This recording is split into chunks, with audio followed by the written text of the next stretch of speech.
अन्नदाता। पग पग पर है संग तुम्हारे अन्नदाता। लहू किसानों का बन के पसीना सींचता है धरती का सीना। मेहनत का तेरी हक दिलवाने, नई तकनीक नई खोज बताने। पशुधन को गुणवान बनाना, पौध सुरक्षा को सिखलाना, खेती के सब गुर समझाने, भारत का सरताज बनाने। आठों पहर है संग तुम्हारे अन्नदाता अन्नदाता। नमस्कार, सूरज की पहली किरण के साथ अन्नदाता कार्यक्रम में मैं रीमा अपने प्रदेश के सभी किसान भाइयों का स्वागत करती हूं। आइए कार्यक्रम की शुरुआत से पहले जानते हैं क्या है आज के मुख्य अंश। ड्रिप व मल्च प्रयोग विधि द्वारा सब्जी मटर की वैज्ञानिक खेती पर जानकारी।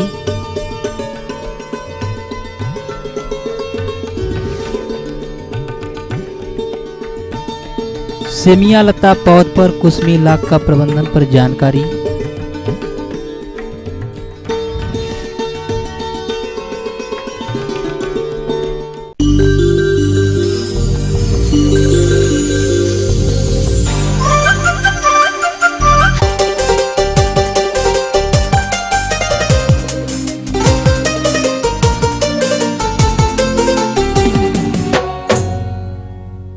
प्रदेश में सिंचित व असिंचित दोनों दशा में चने की बुआई का कार्य लगभग संपन्न हो चुका है और चना की फसलें इस समय 25 से लेकर विभिन्न अवस्थाओं पर है।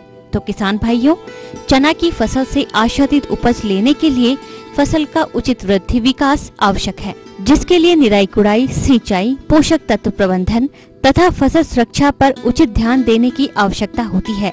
तो पहले हम चर्चा करते हैं खरपतवार प्रबंधन की, क्योंकि खरपतवार नियंत्रण से खेत में डाले गए खाद एवं उर्वरकों का उपयोग चना के पौधों द्वारा होने से उपज में वृद्धि होती है तथा पौधों में समुचित मात्रा में प्रकाश एवं वायु संचार होता है। तो बुआई के 30 से 35 दिन बाद पहली निराई व गुड़ाई कर खरपतवार नियंत्रण करना चाहिए तथा दूसरी निराई गुड़ाई 60 से 70 दिन बाद करनी चाहिए। चना की फसल में शीर्ष शाखाएं तोड़ना या खूंटाई एक महत्वपूर्ण कार्य है, जिसके लिए जब चना के पौधे लगभग 20 से 25 सेंटीमीटर के हों अथवा पौधों में फूल आने या फली बनने से पहले की अवस्था हो, तब शाखाओं के ऊपरी भाग को तोड़ देना चाहिए। ऐसा करने से चने के पौधों में शाखाएं अधिक निकलती है, फलस्वरूप उपज में वृद्धि होती है। शीर्ष शाखाएं तोड़ने की क्रिया असिंचित क्षेत्रों में नहीं की जाती है, क्योंकि अत्यधिक शाखाओं और पत्तियों के होने से वाष्पीकरण बढ़ जाता है, जिससे भूमि में नमी की कमी हो जाती है तथा फसल को सूखे की स्थिति का सामना करना पड़ता है, जिसके फलस्वरूप उत्पादन कम हो जाता है। प्रायः चना की खेती असिंचित दशा में की जाती है, परंतु अधिक सूखा होने पर यदि पानी की सुविधा हो तो फली बनते समय एक सिंचाई अवश्य करनी चाहिए। सिंचित क्षेत्रों में पहली सिंचाई बुआई के 45 से 60 दिन बाद तथा दूसरी सिंचाई आवश्यकतानुसार फलियों में दाना बनते समय की जानी चाहिए। यदि शरतकालीन वर्षा हो जाए तो दूसरी सिंचाई की आवश्यकता नहीं पड़ती है। फूल आते समय चना की फसल में सिंचाई करने से हानि होती है, अतः फूल आते समय सिंचाई कदापि न करें। पोषक तत्वों के प्रयोग की बात करें तो फली बनते समय 2% यूरिया या DAP का छिड़काव करने से उपज में वृद्धि पाई गई है। अब बात करते हैं चना की फसल में फसल सुरक्षा पर। रोगों में उगता चना की फसल का प्रमुख रोग है। इसमें रोगी पौधों में ऊपर की पत्तियां और टहनियां मुरझा जाती है। धीरे धीरे पौधा मुरझाकर सूख जाता है। पत्तियां बहुधा सूखकर भूसे के रंग की हो जाती है। नए पौधे संक्रमित होने पर गिर जाते हैं। यदि भूमि में नमी हो और वातावरण का तापमान 25 से 30 डिग्री सेंटीग्रेड के आसपास हो, तब यह रोग तेजी से फैलता है। इसके नियंत्रण के लिए जहां तक संभव हो चना की बुआई अक्टूबर माह के अंत में या नवंबर माह के प्रथम सप्ताह में कर देनी चाहिए। गर्मी के मौसम में खेत की गहरी जुताई करनी चाहिए। बुआई से पहले खेत तैयार करते समय खेत में 5 टन प्रति हेक्टेयर की दर से गोबर की खाद डाली जाए तो उक्ता रोग में कमी आ जाती है। यदि संभव हो तो उन खेतों में जहां यह रोग पाया गया हो वहां 3 वर्षों तक चना की खेती न करें। चना की अलसी या सरसों के साथ मिश्रित खेती करने से भी उक्ता रोग के प्रकोप में कमी आ जाती है। चना की फसल में शुरुआती अवस्था पर कटवा कीट का प्रकोप होता है और इस कीट का प्रकोप प्रायः उन्हीं क्षेत्रों में देखा जाता है जहां पर बुआई पूर्व बरसात का पानी भरा रहता है। इस कीट की गिडारे चिकनी एवं लिचलिची होती है जो चने के पौधों को उगते ही रात्रि में जमीन की सतह से काट देती है। इसका आक्रमण पौधे के बड़े होने पर भी जारी रहता है। गिडारे पौधे को काटने के उपरांत थोड़ी दूर खींचकर जमीन में खड़ा गाड़ कर छोड़ देती है। इस प्रकार की बिखरी मुरझाई हुई टहनियों या तनों को देखकर कटवा कीट की उपस्थिति का ज्ञान आसानी से हो जाता है। कटवा कीट के नियंत्रण की बात करें तो जब आपकी फसल में प्रति वर्ग मीटर एक सूंडी दिखाई दे तो उस दशा में क्लोरोपाइरीफॉस की 3 से 4 मिलीलीटर मात्रा का प्रति लीटर पानी में घोल बनाकर 10 दिन के अंतराल पर 2 बार छिड़काव करने से कटवा कीट का नियंत्रण हो जाता है। इस प्रकार किसान भाइयों, चने की फसल में आप इन प्रबंधनों को अपनाते हैं तो चने की फसल से आप भरपूर लाभ ले सकते हैं।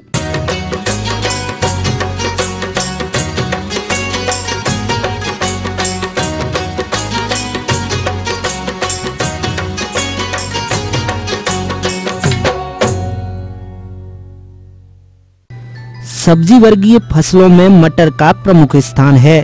इसकी खेती हमारे प्रदेश के बहुत से किसान भाई करते हैं, परंतु आज के समय में कम लागत खर्च में वैज्ञानिक तकनीकियों को अमल में लाते हुए ग्राम चकला और माझी जिला रांची के कृषक राजेश्वर महतो, जो कि मल्च व ड्रिप का प्रयोग करके सब्जी मटर की खेती करके प्रतिवर्ष अधिक लाभ कमाते हैं, जो कि अन्य किसानों के लिए प्रेरणा के स्रोत बने हुए हैं। किंतु कैसे ये किसान भाई मल्च व ड्रिप का प्रयोग करते हुए सब्जी मटर की खेती करके अधिक पैदावार प्राप्त करते हैं, इस हेतु आइए मिलते हैं उन्हीं से और जानते हैं उनके अनुभवों को।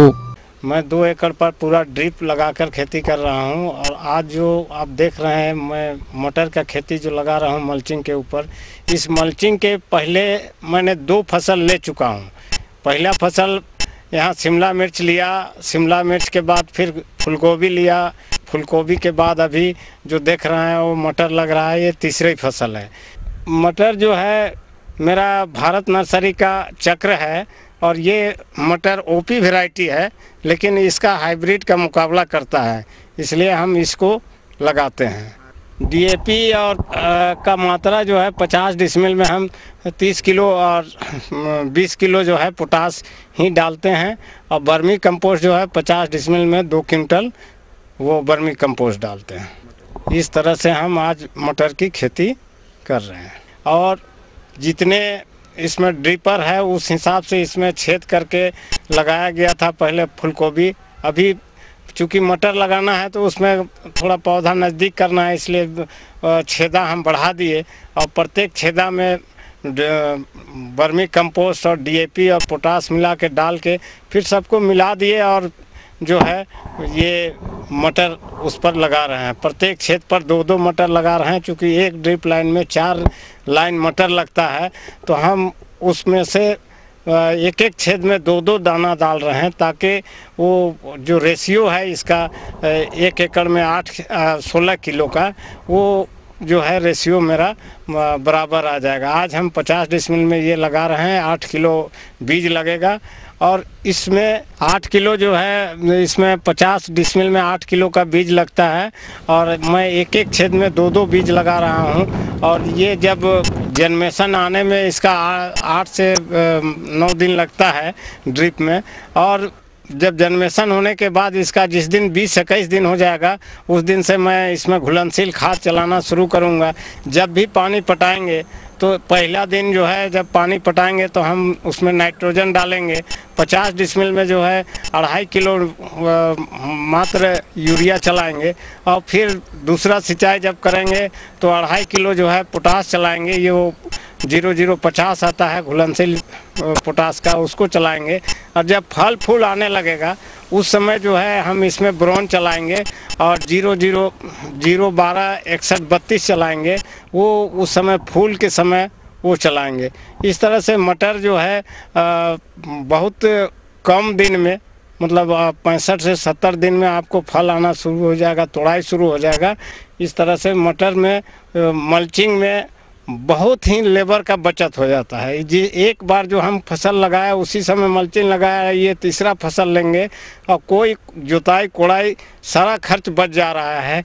इस तरह से हर किसान जो है मल्चिंग में आए और मल्चिंग में खेती करें ड्रिप लगा के। ये किसान के लिए एकदम वरदान साबित हुआ है।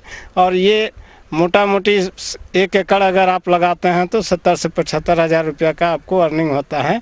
ये हम सभी किसानों को चाहेंगे कि मल्चिंग और ड्रिप लगाकर ही खेती करें, तभी आप आगे बढ़ सकते हैं।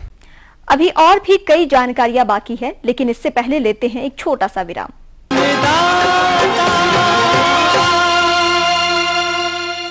स्वयं एग्रो पेश करते हैं विदेशी तकनीक से बना special steel temper blade, Bharat का एकमात्र डीजल और समय की बचत करने वाला स्वयं रोटावेटर।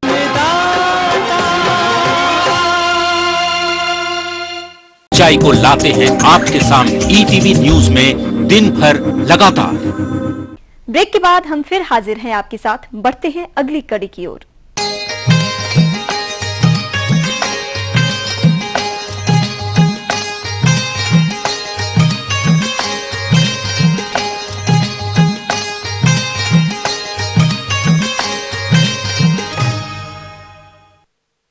कृषि सह व्यवसाय के रूप में हमारे झारखंड प्रदेश के किसान बंधु लाख का पालन करके अच्छा लाभ कमाते हैं।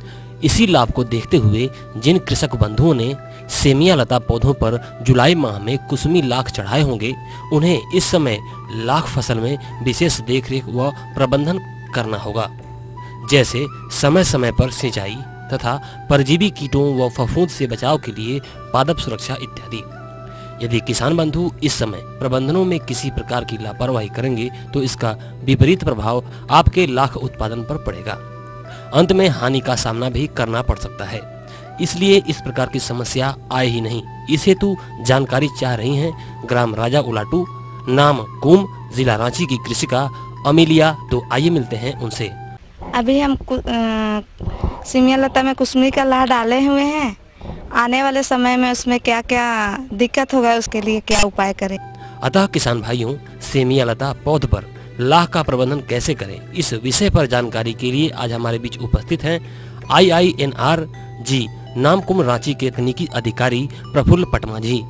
धन्यवाद बहन, आप जो सवाल पूछा कि कुसुमी लाह का भी सेमिया लता पौधा में आप लगाए और आने वाले समय में क्या क्या समस्या आएगा, उससे कैसे बचाव करेंगे, वही सवाल आपका था। तो उसका जवाब मैं दे रहा है, उसी तरह आप फसल को सुरक्षा आने वाले समय में कर सकता है। ये सेमिया लता पौधा में हम कुसुमी लाह जून जुलाई में डाले, ये आने वाले जनवरी फरवरी में इसका फसल कटाई होगा। इसलिए अभी ये कम समय में भी हमको इसको बचाने के लिए हम कुछ करना चाहिए। ये पौधा में हम जो लाख खेती करता है तो विशेष करके यहाँ समस्या आता है, पानी के अभाव के चलते ये लाख कीड़ा मर जाता है और सेमिया लता में ज़्यादा लाख कीड़ा बैठने से पौधा भी मर जाता है। इसलिए अक्टूबर महीना के बाद ये वाटर लेवल जमीन से नीचे चला जाता है, तो पौधा को उतना जितना पानी चाहिए उतना नहीं मिलता है। इसलिए अक्टूबर के बाद जिस पौधा में ज़्यादा लाख कीड़ा बैठा है वो पौधा ही मर जाता है। इसलिए अभी इसके लिए ये पौधा के लिए पानी चाहिए, इसलिए लगभग हम हर एक 15 दिन में एक बार इसको सिंचाई करना चाहिए। तो पानी मिलेगा तो ये पौधा जिंदा रहेगा और कीड़ा को भी भोजन देगा और आने वाले समय में अच्छा फसल मिलेगा। पानी नहीं देने से ये पौधा को स्ट्रेस आ जाता है, इसलिए ये पौधा कीड़ा से बचने के लिए सिकुड़ते जाता है। ये पौधा अगर सिकुड़ते जाएगा तो उसका लाख पपड़ी पूरा हल्का हो जाता है और घिरने लगता है। तो उससे बचाने के लिए भी हम अच्छा पानी देना चाहिए। उसके बाद ये पौधा जहाँ लगाए हम उसके अगल बगल में ये घास जितना है उसको पूरा साफ कर देना चाहिए, चाहे कि अच्छा हवा आएगा तो इसको एरेशन होगा, तो इसको ऑक्सीजन मिलेगा, हवा आएगा तो फफूंद भी कम लगेगा। और ये पौधा अभी ला होने के बाद हवा आने से कोई कोई घिर जाता है, इसलिए इसको हम तार से भी उसको बांध के रख सकता है, नहीं तो लकड़ी लगा के भी इसको बांध के कड़ा करके और 1-2 महीना के लिए रख सकता है, नहीं तो ये गिर के बर्बाद हो सकता है। और ये पौधा हर एक पौधा में लाक नहीं बैठा है, जिस पौधा में ला बैठा उस तो पानी दे दे के हम बिहन काटने तक ला फसल आदाय करने तक सुरक्षा करेंगे। और बहुत ऐसा पौधा है जिसमें कि ला नहीं लगा है, वो पौधा नहीं मरेगा गर्मी में पानी नहीं देने से, लेकिन ये नवंबर दिसंबर के बाद ये पौधा में बीज होने के लिए फूल आने लगेगा। इसलिए जिस पौधा में ला नहीं लगाया उसी पौधा में हमको बीज लेना चाहिए। तो ये पौधा से सेमियालता पौधा से सेमियालता बीज मिलना बड़ा मुश्किल होता है, क्योंकि यहाँ वो सूट बरर और फ्रूट बरर एक बहुत तरह का शत्रु कीड़ा आता है, वो उसका बीज बर्बाद कर देता है। इसलिए ये बीज को बचाने के लिए जिस दिन फूल आना शुरू करेगा उस दिन से हर एक 15 दिन में इसको कीटनाशक और शत्रु कीड़ा को मारने के लिए एक दवाई देना चाहिए। वही दवाई का नाम लैम्बडासाइड हालोत्रिन। ये 1 लीटर पानी में 1 ml मिला के इसको छिड़काव करना चाहिए। इसको छिड़काव करने के बाद 15 दिन के बाद फिर ऐसा 15-15 दिन में छिड़काव करेंगे तो यहाँ से भी अच्छा बीज मिलेगा। वही बीज को हम बेच सकता है, नहीं तो वो बीज को फिर हम नर्सरी बना के आने वाले समय में ज़्यादा पौधा हमारा ज़मीन में कम खर्च में लगा सकता है। यही सब सावधानियाँ ये सेमियालता पौधा में कुसमी ला बचाने के लिए आने वाली समय में हम ले सकता है, तो हमके लिए अच्छा फायदा होगा।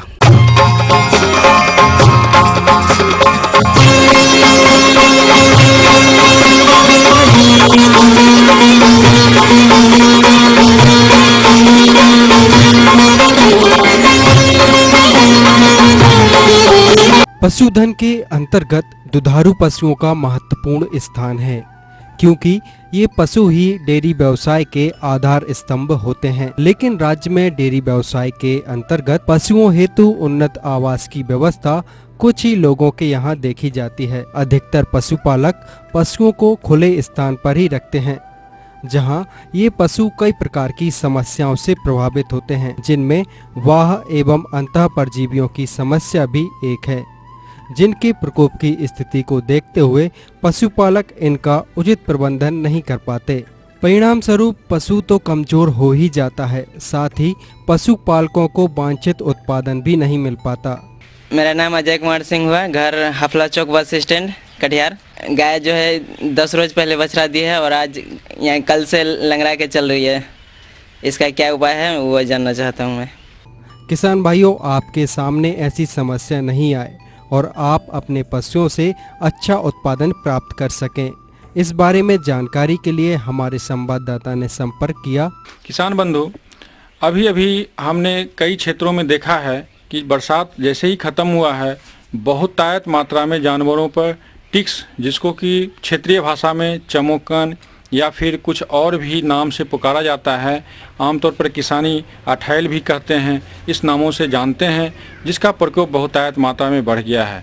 किसान बंधु, आपको जानकर ये हैरानी होगा, इसके बारे में बहुत तरह की भ्रांतियां हैं, लेकिन मैं उनको क्लियर करना चाहता हूं, बताना चाहता हूं कि टिक्स एक बहुत ही खतरनाक परजीवी है, जो कि आपके जानवरों में देखने में तो बहुत छोटा लगता है, लेकिन इसका प्रकोप होने के बाद बहुत ही घातक बीमारी से आपका जानवर ग्रस्त हो सकता है। इन बीमारियों में बहुत तरह के लक्षण पाए जाते हैं, जैसे कि आपका जानवर कभी कभी नहीं खाएगा या फिर कम खाएगा, पतला पैखाना हो सकता है, जैसे कि पेस्ट के तरह का पैखाना होगा, और फिर उसका कलर यानी रंग जो आमतौर पर भूरा कलर का या मटमैले कलर का होता है वो डिस्कलर कर जाता है, और आमतौर पर देखा गया है कि ब्लैक कलर का यानी कि काले रंग का स्टूल यानी कि मल वो त्याग करेगी। जानवर कमज़ोर हो जाता है, कभी कभी जानवर कांपने लगती है, और कभी कभी उसको टेम्परेचर 105 से 106 डिग्री फ़ारेनहाइट के बीच रहेगा। ऐसी स्थिति में अगर आप अपने जानवरों को उचित देखभाल और उचित इलाज नहीं कराएंगे तो हो सकता है कि आपके जानवरों में दूध उत्पादन की क्षमता घट जाए, और इतना भी घट सकता है कि हो सकता है कि दूध उत्पादन नहीं भी हो। ऐसे किसान बंधु, मैं इनके बारे में बताना चाहूँगा कि इस तरह के आपके जानवरों में कोई तरह की शिकायत मिले तो आप अविलंब पशु चिकित्सालय या नज़दीक के पशु चिकित्सक से सलाह लेकर के उचित इलाज कराएंगे। इन इलाजों में मैं बताऊंगा कि सर्वप्रथम आप अपने जानवरों को जिसमें टिक्स का यानी कि चमोक्कन जिसे कहते हैं उसका प्रकोप हुआ है तो वैसे जानवरों को बाकी जानवरों से अलग रखें, क्योंकि अगर उस जानवर को बाकी जिसमें टिक्स का प्रकोप नहीं है वैसे जानवरों के साथ रखेंगे तो आप उस जानवर को भी टिक्स से ग्रस्त कर सकते हैं। और अगर जिस जानवर को हो चुका हो उसमें कुछ दवाइयां मैं बताना चाहूँगा जिसका आप व्यवहार करेंगे तो टिक्स से आप बच सकते हैं और अपने जानवरों को, बाकी जानवरों को जो स्वस्थ है उसे भी आप बचा सकते हैं। जैसे कि लगाने के रूप में साइपरमेथ्रिन मार्केट में एक दवाई है जो कि लोशन के रूप में उपलब्ध है। आप उस दवाई को 1 से 2 ml प्रति लीटर पानी में मिला करके आप उसके शरीर में लगा सकते हैं, और इसके पहले आप उस जानवर को ऐसा व्यवस्था करेंगे जिससे कि उसका मुंह बंध जाए, यानी कि चाट नहीं पाए, क्योंकि ये दवाई बहुत ही खतरनाक है और अगर आपके जानवर चाट लेती है तो वो जानवर विषैले चीज़ से ग्रस्त हो सकता है, जानवर की मौत भी हो सकती है। इसलिए इस चीज़ से सावधानी बरतेंगे। दूसरी दवाई एक जो इंजेक्टेबल यानी कि सुई के रूप में आती है उसे आइवरमेक्टिन कहते हैं। इस दवाई का प्रयोग भी आप अपने चिकित्सक से सलाह से कर सकते हैं। इस दवाई का मात्रा 1 ml प्रति शरीर के भार के हिसाब से आप सबकट इसका सुई का व्यवहार कर सकते हैं, जिससे कि आपके जानवरों में इस तरह के टिक्स का प्रकोप नहीं होगा। किसान बंधु, कुछ बचने के उपाय में मैं एक उपाय ये भी बताना चाहूँगा कि जहाँ आप जानवर रखते हैं उस जगह को साफ रखें। पहला मैंने बताया था कि आप अपने जानवरों को किसी दूसरे जानवर से न सटने दें, और अपने डेयरी फार्म को अगर साफ रखते हैं तो ऐसे परजीवी से आप बच सकते हैं। साफ रखने में आप समय समय पर हो सके तो प्रतिदिन एक टाइम आप अपने फार्म में डिटॉल या फिर फिनाइल छिड़काव कर सकते हैं। फिनाइल से आपके डेयरी फार्म में इस तरह का टिक्स का प्रकोप होने की संभावना कम हो जाएगी। दूसरी, जैसे वैसे जानवर जिसमें टिक्स का प्रकोप हो चुका है आप एक दूसरे में सटने नहीं देंगे और वैसे जानवरों को अविलंब अपने फार्म से अलग रखेंगे। तीसरी, आप अपने जानवरों में अगर टिक्स का प्रकोप हो चुका है तो वैसे जानवरों को, उसके बच्चे को भी उससे अलग रखेंगे।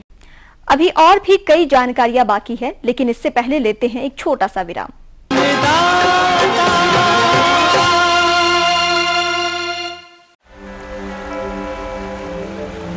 ये नदी, ये पत्थर, ये शहर और ये चेहरे एक से नहीं रहते, बदल जाते हैं समय के सफर में। फर्श या अर्श सब टिका है टाइमिंग पर, क्योंकि टाइम एक सा नहीं रहता। समय का यही सफर सिमट आता है न्यूज एट 9 PM में।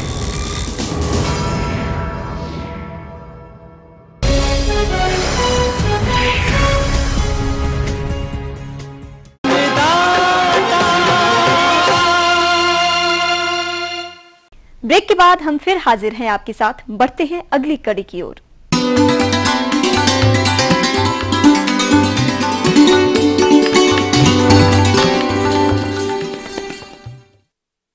चलिए अब रुख करते हैं आपके द्वारा पूछे गए प्रश्नों के जवाबों की ओर। ग्राम रौतारा, जिला कटिहार के कृषक नीरज सिंह, आप अन्नदाता निशुल्क फोन संपर्क सेवा के माध्यम से अलसी की उन्नत प्रभेद एवं बुआई विधि के बारे में जानकारी चाहिए है। तो नीरज सिंह जी, आपकी जानकारी के लिए प्रस्तुत है कार्यक्रम का यह अंश। जातियों की यदि बात करें तो बहुउद्देशीय प्रजातियों में टाइप 397, नीलम, गरिमा, श्वेता, शुभ्रा, लक्ष्मी 27, पद्मिनी, शेखर इत्यादि हैं। द्विउद्देशीय प्रजातियों में गौरव, शिखा, रश्मि, पार्वती इत्यादि हैं। बीज दर की यदि बात की जाए तो बीज उद्देश्य प्रजातियों के लिए 30 किलोग्राम प्रति हेक्टेयर तथा द्विउद्देश्य प्रजातियों के लिए 50 किलोग्राम प्रति हेक्टेयर की आवश्यकता होती है। अलसी की फसल में झुलसा तथा उकठा आदि का संक्रमण प्रारंभ में बीज या भूमि अथवा दोनों से होता है, जिनसे बचाव हेतु बीज को 2.5 ग्राम थीरम या 2 ग्राम कैप्टान या 2 ग्राम कार्बेंडाजिम से प्रति किलोग्राम बीज की दर से उपचार करके बोना चाहिए। पोषक तत्व प्रबंधनों के अंतर्गत असिंचित क्षेत्र के लिए अच्छी उपज की प्राप्ति हेतु नाइट्रोजन 50 किलोग्राम, फास्फोरस 40 किलोग्राम एवं 40 किलोग्राम पोटाश की दर से तथा सिंचित क्षेत्रों में 100 किलोग्राम नाइट्रोजन व 60 किलोग्राम फास्फोरस व 40 किलोग्राम पोटाश प्रति हेक्टेयर की दर से प्रयोग करें। असिंचित दशा में नाइट्रोजन व फास्फोरस एवं पोटाश की संपूर्ण मात्रा तथा सिंचित दशा में नाइट्रोजन की आधी मात्रा व फास्फोरस की पूरी मात्रा बुआई के समय चोंगे द्वारा 2 से 3 सेंटीमीटर नीचे प्रयोग करें। सिंचित दशा में नाइट्रोजन की शेष आधी मात्रा टॉप ड्रेसिंग के रूप में प्रथम सिंचाई के बाद प्रयोग करें। बुआई के समय एवं विधि की बात करें तो अलसी बोने का उचित समय संपूर्ण अक्टूबर माह का है। इसकी बुआई हल्के पीछे कुंडों में 25 सेंटीमीटर की दूरी पर करें। बीज उद्देश्य प्रजातियों के लिए 25 सेंटीमीटर कुंड से कुंड तथा द्विउद्देश्य प्रजातियों के लिए 20 सेंटीमीटर कुंड से कुंड की दूरी रखें। बोने की गहराई सामान्य अवस्थाओं में 3 से 4 सेंटीमीटर रखते हैं। अलसी की फसल चना, जौ व गेहूं के साथ मुख्य रूप से मिश्रित रूप में उगाई जा सकती है। धान की खड़ी फसल में छिटकवा विधि से भी बुआई की जाती है, जिसे उतेरा के नाम से जानते हैं। इसमें बीज को थोड़ा बड़ा लेते हैं। बुआई के 25 से 30 दिन बाद खुरपी से निकाई गुड़ाई कर देने से खरपतवार समाप्त हो जाते हैं तथा भूमि में वायु संचार बढ़ जाता है, जिससे पौधों की बढ़वार अच्छी होती है। यदि मजदूर उपलब्ध न हो तो बुआई के तुरंत बाद पेंडीमेथिलीन 30 EC की 3.3 लीटर मात्रा को 700 से 800 लीटर पानी में घोलकर छिड़काव करने से अधिकांश खरपतवार नहीं उगते।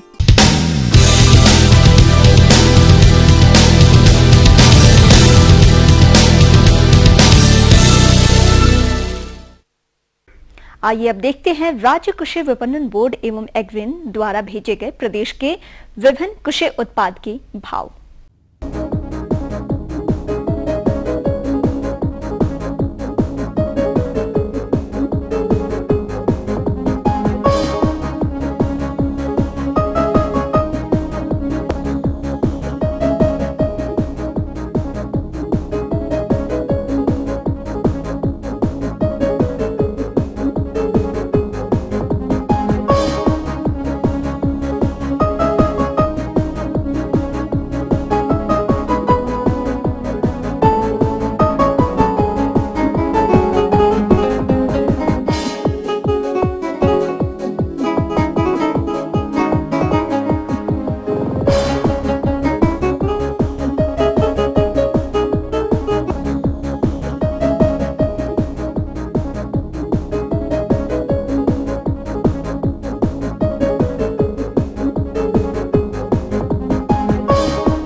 किसान भाइयों, अगर आप हमसे कृषि से संबंधित सुझाव या समस्या के समाधान हेतु संपर्क करना चाहते हैं तो आप हमें इस पते पर पत्र लिख सकते हैं। हमारा पता है प्रोड्यूसर अन्नदाता ETV Bihar Jharkhand, Ramoji film city Hyderabad 501512 या फिर मेल करें annadatabihar@etv.co.in या निःशुल्क फोन संपर्क सेवा 1800-425-4085 पर सोमवार से शनिवार दोपहर 2 बजे से 3 बजे तक संपर्क करें। किसान भाइयों, आज के अन्नदाता में बस इतना ही। कल फिर हम हाजिर होंगे नई रोचक जानकारियों के साथ। तब तक के लिए अन्नदाता की पूरी टीम को इजाजत दीजिए। नमस्कार।